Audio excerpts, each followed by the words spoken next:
Jai, wai fa am firy zao tô efa am dozy tam folo le fotoanako am sipa tena lozy tam ro marainy za vao nalalana tory efa dôzydôzy tsara tsy nahay lalana tsony omba orikory za fa tena tsy en forme feo akoarifarina ny tendako tsy norme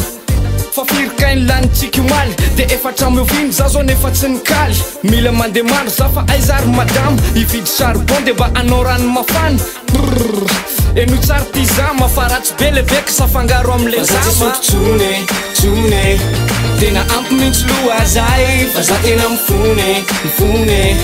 botarombe folo ngeo azay fa za tsy sotrotsone tena ampy mintsy loha zay fa za tena mifone botarombe folo ngeo azay referalgon Basa marary ando de apivo maloko safimpito azay nandro niany batatitiko de ninana tsatso de aveo ozy lesino hoe aliky io fatsikiso vavako tovaky nify tsy ampy anakiro tanaty tatatra tamy maraina voany fo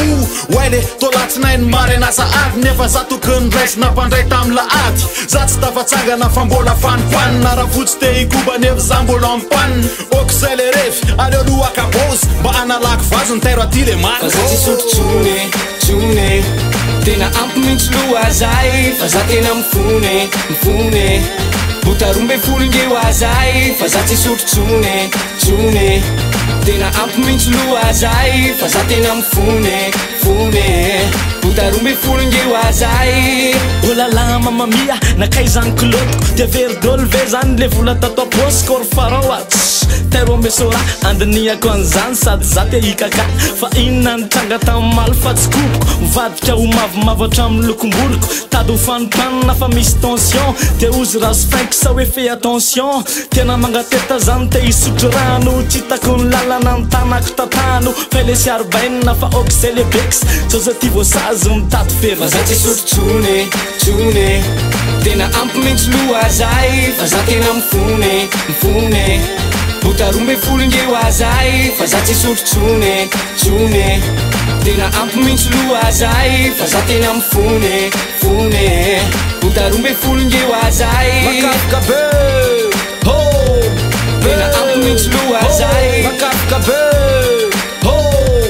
botarombe folo ngeo azay makafoka be tena ampy mintsy loha zay makafoka be